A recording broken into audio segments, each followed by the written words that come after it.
네, 오늘 말씀은 창세기 19장 1절부터 11절 말씀을 같이 한 목소리로 봉독하겠습니다. 저녁 때에 그 두 천사가 소돔에 이르니 마침 롯이 송문 성문에 앉아 있다가 그들을 보고 일어나 영접하고 땅에 엎드려 절하며 이르되 내 주여 돌이켜 종의 집으로 들어와 발을 씻고 주무시고 일찍이 일어나 갈 길을 가소서. 그들이 이르되 아니라 우리가 거리에서 밤을 새우리라. 롯이 간청하매 그제서야 돌이켜 그 집으로 들어오는지라. 롯이 그들을 위하여 식탁을 베풀고 무교봉을 구우니 그들이 먹으니라. 그들이 눕기 전에 그 성사람 곧 소돔 백성들이 노소를 막론하고 원군에서 다 모여 그 집을 에워싸고 롯을 부르고 그에게 이르되 오늘 밤에 내게 온 사람이 어디 있느냐 이끌어내라. 우리가 그들을 상관하리라. 롯이 문 밖에 무리에게로 나가서 뒤로 문을 닫고 이르되 청하노니 내 형제들아 이런 악을 행하지 말라. 내게 남자를 가까이 하지 아니한 두 딸이 있노라. 청하건대 내가 그들을 너희에게로 이끌어내리니 너희 눈에 좋을 대로 그들에게 행하고 이 사람들은 내 집에 들어왔은즉 이 사람들에게는 아무 일도 저지르지 말라. 그들이 이르되 너는 물러나라. 또 이르되 이자가 들어와서 거류하면서 우리의 법관이 되려 하는도다. 이제 우리가 그들보다 너를 더 헤아리라 하고 롯을 밀치며 가까이 가서 그 문을 부수려고 하는지라. 그 사람들이 손을 내밀어 롯을 집으로 끌어들이고 문을 닫고 문 밖에 무리를 대소를 막론하고 그 눈을 어둡게 하니 그들의 문을 찾느라고 헤매었더라. 네, 오늘은 차별금지법이라는 제목으로 말씀을 전하겠습니다. 이 차별금지법이 예전에도 말이 많고 탈도 참 많았는데 최근에 지금 대한민국의 문제로 인해서 굉장히 지금 이슈가 되고 있는 문제여서 한번 이 말씀을 같이 오늘 나누려고 합니다. 오늘 우리가 읽은 그 본문의 말씀의 19장인데 18장의 말씀을 보면 여호와의 그 세 명의 천사들이 아브람을 방문합니다. 이 아브람의 세 명의 천사를 아브람은 이 세 명의 천사를 영접하고 극진히 대접하여 아브람에게 사라를 통해 아들을 얻을 것이라는 축복을 받습니다. 그러면서 하나님께서는 그 죄악이 관영한 소돔과 고모라를 심판하실 것을 아브람에게 알려주십니다. 이에 아브람은 소돔과 고모라를 위해 강국한 중보기도를 6번이나 드리게 되지요. 그러나 워낙 그 소돔과 고모라의 죄악이 극에 달했기 때문에 그 성의 유일한 의인인 롯과 그의 가족들에게만 은혜가 베풀어지고 그 성들은 멸망당하게 됩니다. 그리고 우리가 오늘 읽은 창세기 19장은 천사 2명이 소돔에 살고 있는 롯을 방문합니다. 롯도 천사들에게 자기 집에서 묵어가라고 하고 또 음식을 주며 극진히 대접을 합니다. 이때 마을의 남자들이 롯의 집에 몰려와서 천사와 동성연애를 하겠다고 덤벼들었습니다. 이에 롯은 이미 결혼한 두 딸을 줄 터이니 천사들에게 아무 일도 저지르지 말라고 협상을 합니다. 그러나 소돔의 남자들은 롯을 밀어내고 방 안에 들어가려 하자 천사들은 몰려온 사람들의 눈을 멀게 해서 사람들이 대물을 찾지 못하고 헤매었다고 말씀하고 있습니다. 이 소돔 땅에서 롯을 구출한 것은 두 천사였습니다. 그 두 천사가 소돔 땅을 망하게 하려고 왔다가 롯이 자기 집에서 머무르라고 하고 또 먹을 것을 주면서 정중히 대접을 하자 천사들은 롯과 그의 가족에게 살아날 비법을 가르쳐 주십니다. 여기서 우리가 볼 수 있는 영적인 교훈은 아까 제가 말씀드린 아브람도 그렇고 롯도 그렇고 자기 집에 찾아온 천사를 모른 척하지 않고 최선을 다해 정중히 대접했을 때 하나님의 뜻밖의 복이 임하는 것을 오늘 말씀을 통해서 알 수가 있습니다. 우리도 살다 보면 우리도 모르게 천사의 방문이 있을 수 있습니다. 이 말씀을 교훈 삼아서 하나님께서 나를 위해 보내주신 천사를 알아보지 못하고 함부로 하고 또 홀대히 하면서 천사를 통한 복을 받지 못할 때가 있습니다. 그래서 나와 함께 있는 천사나 또는 나를 찾아온 천사를 외면하거나 홀대히 하지 말고 최선을 다해 섬겼을 때 천사를 통한 그 하나님의 예비하신 복이 꼭 있음을 기억하고 받으시기 바랍니다. 성경에서는 하나님이 아브람을 생각하사 롯을 그 엎으시는 중에서 살려주셨다고 되어 있습니다. 그래서 의인의 기도는 역사하는 힘이 크다라는 말씀처럼 아브람의 기도를 통하여 천사들은 롯에게 하나님이 소돔과 고모라를 멸하실 것이니 가족을 데리고 소알로 도망치라고 합니다. 그러나 롯의 두 사위는 소돔이 멸망한다는 말을 농담으로 여겼다고 합니다. 이 말씀에서 볼 수 있는 것은 우리가 영적인 리더 옆에만 있어도 하나님이 주신 기회가 있다는 것입니다. 그러나 때론 내 생각이나 내 고집으로 권면을 흘리거나 무시할 때 오늘 롯의 두 사위처럼 살 길을 놓쳐버리고 죽음의 길로 갈 수 있다는 것입니다. 그러니 우리가 어떤 결정의 순간이 오면 영적 리더의 권면을 묻지도 따지지도 말고 순종하면서 하나님이 예비하신 길로 인도함 받으시기 바랍니다. 또 천사는 이곳을 떠나면서 뒤를 돌아보거나 들에 머물지 말라고 충고합니다. 롯과 아내와 두 딸은 천사의 지시대로 대재앙이 오기 전에 이 소돔 땅을 도망쳤습니다. 롯이 떠난 후에 하나님은 소돔과 고모라의 두 성에 불가락을 내리십니다. 이때 롯의 아내는 무슨 일이 일어났는지 궁금해서 뒤를 돌아보다가 소금 기둥이 되었고 롯과 두 딸은 소돔 땅을 탈출하게 된 이야기입니다. 하나님께서 소돔과 고모라의 유황과 불을 비같이 내려 멸망하게 하셨는데 그것은 소돔과 고모라 사람들의 죄악 때문에 멸망하는데 그 중에 가장 큰 죄가 동성애에 빠져 있었다는 것입니다. 그럼 왜 동성애 때문에 하나님께서 소돔과 고모라를 멸망시킬 정도의 진노를 하시는지 로마서 1장 26절, 27절에서는 동성애를 이렇게 표현하시는데 제가 쉬운 성경으로 읽겠습니다. 하나님은 사람들을 부끄러운 욕망의 노예로 살게 내버려 두셨습니다. 여자들은 남자들과의 자연스러운 성관계를 여자와 성관계를 갖는 것으로 바꾸었습니다. 이외 똑같이 남자들도 여자들과 행하는 자연스러운 성관계를 버리고 남자들끼리 정욕에 불타 남자가 남자와 부끄러운 짓을 했습니다. 그래서 스스로 그 잘못에 합당한 벌을 받았습니다. 즉, 이 말씀은 여자가 여자를 취하고 또 남자가 남자를 취하는 것은 음욕이 가득하고 부끄러운 일이며 죄라는 것입니다. 그러면 왜 이것이 죄가 되는지 계속 제가 쉬운 성경으로 읽겠습니다. 창세기 1장 28절에서는 하나님께서 사람에게 복을 주시며 말씀하셨습니다. 자녀를 많이 낳고 번성하여 땅을 채워라. 땅을 정복하여라. 바다의 물고기와 하늘의 새와 땅 위에 움직이는 모든 생물을 다스려라.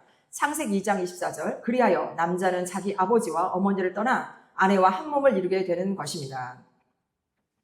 하나님께서 오늘 그 창세기 이 말씀은 남자와 여자가 결혼하여 가정을 이루고 자녀를 낳아서 땅을 정복하고 다스리는 것이 하나님의 창조 질서이며 사람에게 주신 축복이라는 것입니다. 그러나 동성애는 남자와 남자가 또 여자와 여자와 혼인하거나 같이 살기 때문에 자녀를 출생할 수가 없죠. 그래서 아이를 입양하거나 또는 정자 기증을 통하여 자녀를 출생하는 경우가 있는데 이것은 하나님이 주신 축복을 저주로 만드는 사탄의 계략입니다. 그래서 이 사탄의 궁극적인 목적은 하나님이 창조하신 사람이 하나님의 창조 질서를 정면으로 대적하고 파괴하여서 동성애를 통하여 이 사탄들이 사람들을 지옥으로 보내려는 그런 수작입니다.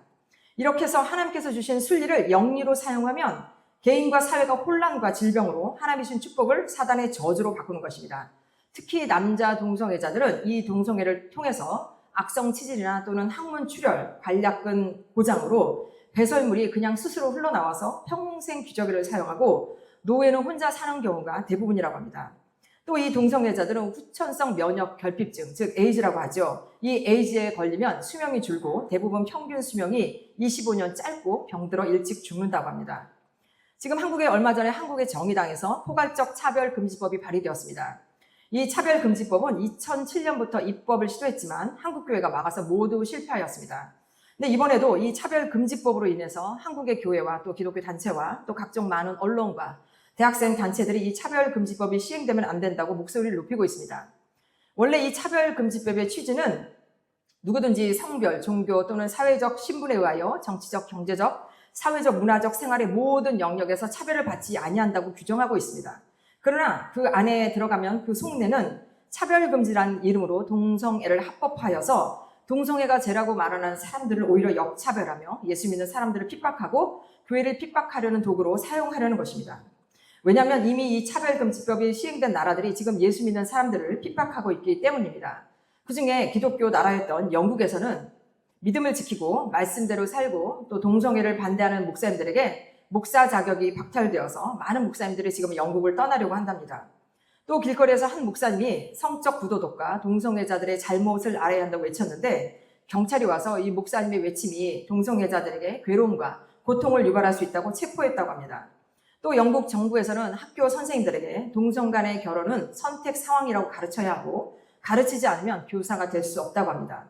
또 의료 전문인이 LGBT, 저번에 말씀드린 것처럼 LGBT가 레즈비언, 게이, 바이섹슈얼, 트랜스젠더 이런 사람들을 LGBT라고 하는데 이런 LGBT를 인정하지 않으면 의료를 할 수가 없고 또 십자가 목걸이를 할 수도 없고 전문인으로서 어떤 기도나 소신 발언을 하면 실직을 당하기도 한답니다. 또 아이들은 이런 LGBT 퍼레이드에 참석하지 않으면 따돌림을 당하고 학교에서는 동성애가 정상적이고 괜찮다, 성전환이 정상적이고 괜찮다라고 교육하고 부모도 가정에서 아이들에게 교육을 해야 하고 교육하지 않으면 정부로부터 압박을 받는다고 합니다. 이것이 지금 기독교 국가였던 영국에서 실제로 이루어지고 있는 일이라고 합니다. 캐나다도 차별금지법을 통과시켰는데 한 남성이 15세의 딸이 남성으로 성전환하지 못하게 막았다는 이유로 이 남성을 가족폭력범으로 지목했고 부모의 동의 없이 국가가 나서서 성전환을 시켜주어서 부모에게 엄청난 고통을 주었다고 합니다. 또 30년 경력의 의사가 남성에게 여성이라고 말하지 않았다고 또 지금 소송을 당하고 있다고 합니다. 또 2005년에 동성끼리 결혼하는 동성혼을 합법화한 캐나다에서는 기독교 교단들이 동성혼을 합법하여 동성애자 성직자 안수를 허용하였고 불과 10%의 목회자와 교회만 교단을 탈퇴해야 했다고 합니다. 이유는 연금 혜택과 보험 혜택이 없어지는 불이익이 있기 때문에 대부분의 목회자는 교단의 뜻을 따르기로 했다고 합니다. 그런데 이렇게 교단의 뜻을 따르기로 한 교회들에게 그 교단에서 지시사항이 내려왔는데 그것은 교회에서는 성도 간의 남성, 여성으로 대하지 말고 무성애자들을 위한 화장실을 설치하고 또 화장실은 남녀 공용으로 사용하라고 했을 뿐 아니라 하나님을 더 이상 남성형으로 부르지 마라. 즉 주기도문에 하늘에 계신 우리 아버지라는 남성 명사를 더 이상 사용하지 말라는 것이었습니다. 또 우리가 살고 있는 미국은 이 오바마 대통령 때 차별금지법을 통과시켰는데 군복무에 LGBT가 참여할 수 있게 하였고 또 성전환은 수술을 보험 적용하여서 나라 돈으로 수술을 할 수 있게 해주고 또 동성 결혼을 합법화시켰고 또 백악관에 성중립 화장실을 만들었고 또 백악관 조명을 LGBT 상징인 육지계로 켜서 동성의 나라를 만들려고 하였습니다. 이 육지계 이것도 하나님께서 노아 홍수 심판 그 이후에 다시는 물로 세상을 심판하지 않겠다는 그 약속의 상징인 바로 빨주노초 파란보 7가지 색이 바로 무지개입니다. 그러나 이 아름다운 무지개가 LGBT 그 상징으로 남색을 뺀 빨주노초 파보 6가지 색으로 육지개를 만들어서 하나님이 자녀를 많이 낳고 땅에 충만하라고 하시는 그 하나님의 말씀을 정면 대적하는 것입니다. 그러니 이것이 죄가 되는 것이죠. 그리고 바이든 대통령 때는 오바마에 이어서 타이틀 V라는 행정명령을 발표했는데요. 이것은 학교에서 남자 학생이 선생님에게 자신이 여자가 되고 싶다면 선생님이 여자로 불러줘야 하고 또 선생님이 여자로 부르지 않으면 법적 조치를 당하게 되는 법이라고 합니다. 2012년 오바마 때는 동성애를 찬성하고 동성혼을 합법화하도록 하여서 결국 미국 전역에 동성애 문을 열었습니다. 또한 모든 공립학교에 성중립 화장실을 만들라고 했고 성전환을 했다가 다시 돌이키는 학생들을 다시 돌아가지 못하게 협박한 것이 오바마라고 합니다.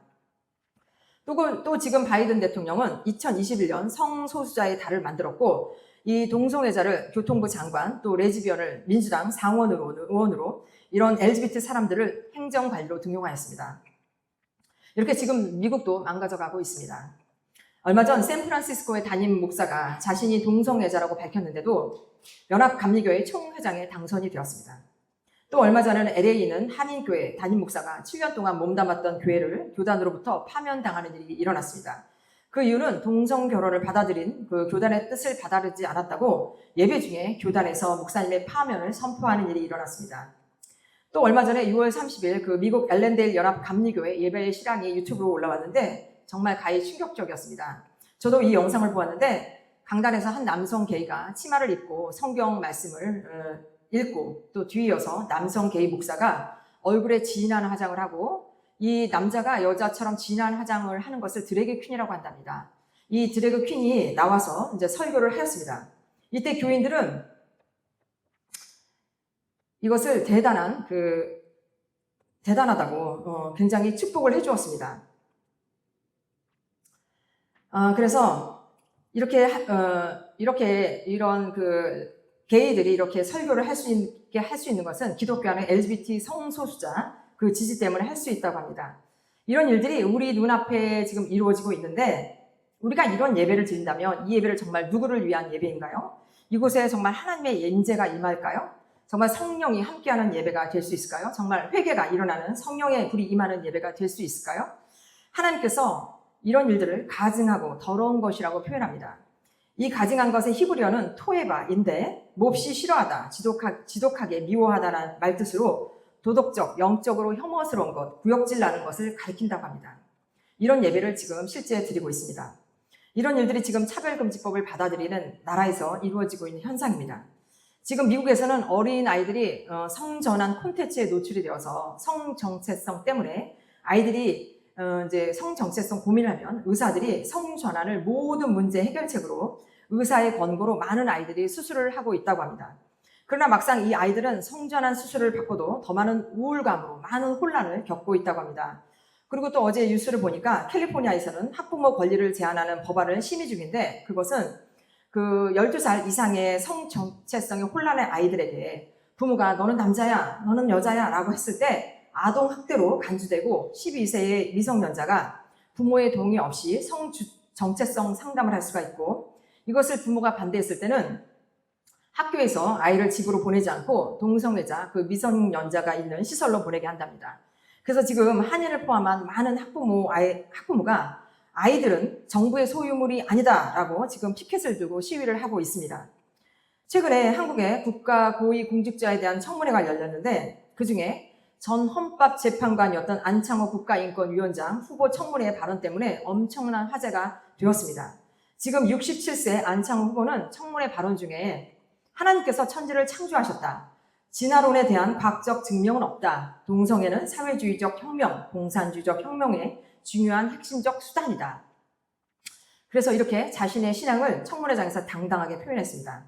이때 야당 국회의원들이 온갖 모욕적인 말로 안창호 후보자의 양심과 종교를 헐뜯는 발언으로 문제를 제기하였는데 한 야당 국회의원 중에 자칭 기독교인이고 전도사라고 하는 사람은 안창호 후보자에게 창조론을 따르고 진화론을 따르지 않는다고 기독교 탈레반주의라고 비난했습니다. 또 자칭 기독교인이고 목사 아들이라는 야당 의원은 과학계에 기적 초풍할 만한 인권위원장 후보라고 굉장히 부적절하다고 믿는 자가 오히려 믿는 자를 핍박하고 있었습니다. 또 한 야당 의원은 안창호 후보가 헌법보다 국회보다 법보다 성경 말씀을 더 중요하게 생각하는 것 같다고 조롱하는 식의 발언을 했습니다. 이 때문에 한국의 그 기독교 단체에서는 이런 발언을 한 야당 의원들에게 기독교 폄훼 발언을 공개 사과하고 즉각 사퇴하라고 하였습니다. 이렇게 야당의 반대에도 불구하고 윤석열 대통령은 임명을 강행하였고 지금 국가인권위원장으로 선임이 되었습니다. 지금 전 세계 선진국에서는 나라가 차별금지법을 유행처럼 통과시키고 세상이 지금 뒤죽박죽 되어가고 있습니다. 그런데 이에 반해 차별금지법을 금지한 나라가 있는데 이것은 선진국이 아니라 가난한 나라 바로 우간다입니다. 아프리카 그 기독교 국가인 요웨리 무세베니 우간다 대통령은 2014년 동성애자를 범죄자로 규정하는 반동성애법에 서명하였습니다. 이때 미국 대통령 버락 오바마가 우간다 동성애 반대법을 통과시키면 4억 달러 하나로 4천억이 넘는 원조를 끊겠다고 경고했는데 결국 미국의 단체들은 이 법안이 지나치게 가혹하다고 비판하며 미국, 노르웨이, 덴마크, 오스트리아, 네덜란드 등의 원조국들이 우간다에 대한 재정 지원을 보류하기로 결정하면서 우간다 경제는 더욱 나락으로 빠지게 되었답니다.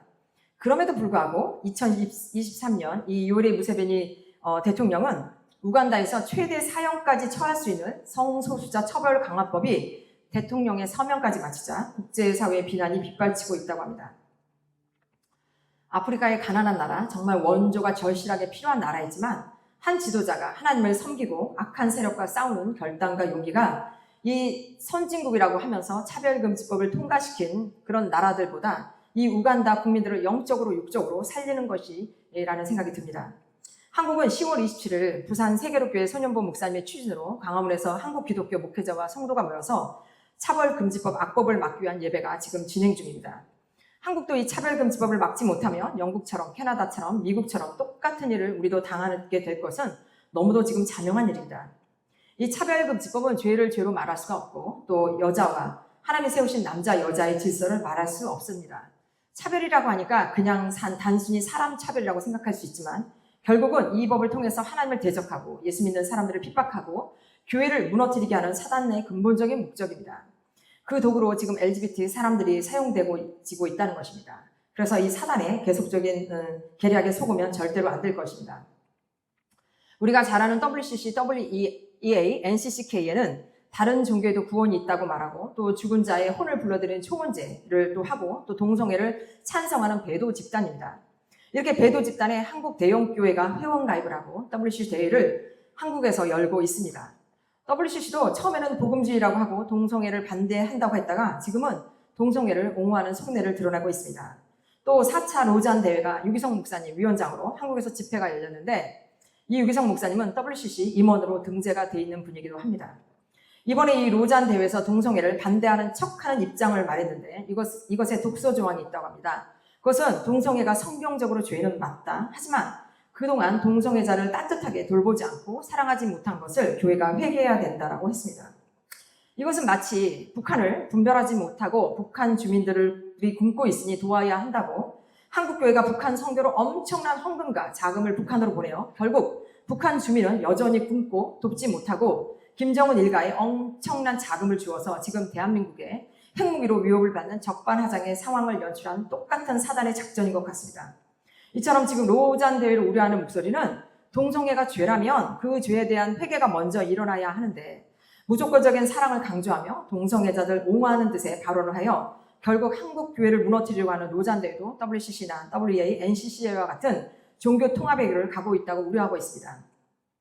이처럼 종교 통합의 뿌리와 같은 로잔 대회가 속내를 숨기고 한국 교회로 들어와서 한국 교회의 헌금을 가지고 종교 통합에 쓰고 또 북한에 쓰고 또 동성애에 위해서 쓰일 수 있다고 많이 지금 우려하고 있습니다. 한국 대형교회 목사님들이 속고 있는지 아니면 알면서도 본인과 교회를 위하여 성도들을 속이는지는 모르지만 분명히 종교 통합의 문을 열 것이라고 합니다.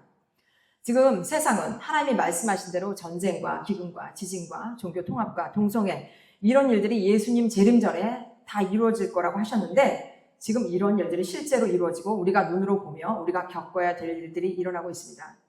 정말 이제 예수님의 재림이 우리가 사는 날 동안 맞이할지는 모르지만 이제는 마지막 신앙으로 살아가야 할 것 같습니다. 그래서 저나 여러분은 날마다 부르짖고 기도하며 찬양하며 말씀을 읽고 어쩌면 지금 소돔과 고모라보다 더 악한 이 세상을 잘 분별하여 졸지 말고 깨어있어 신랑을 맞으러 나간 준비된 신부로 살아가기를 간절히 바라겠습니다. 네, 기도하겠습니다.